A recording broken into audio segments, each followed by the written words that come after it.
सब लोगन के हमार प्रणाम। हम अनुपमा मिश्रा आज एगो शिव जी के गीत के साथे आइल बानी।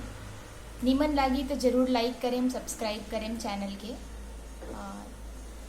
गीत ए प्रकार के बा। बिना मंगले सब कुछ दिहले हो गौरी के सजनवाना, बिना मंगले सब कुछ दिहले हो गौरी के सजनवाना। एक तई नैहर दिहले दूसरे ससुरावा, एक तई नैहर दिहले दूसरे ससुरावा।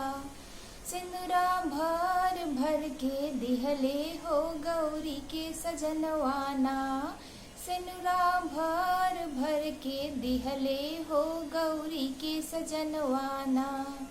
बिना मंगले सब कुछ दिहले हो गौरी के सजनवाना, बिना मंगले सब कुछ दिहले हो गौरी के सजनवाना।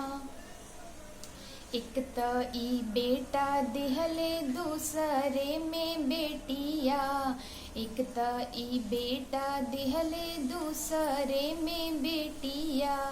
ईता दे दे ले खेलवना हो गौरी के सजनवाना, ईता दे दे ले खेलवना हो गौरी के सजनवाना।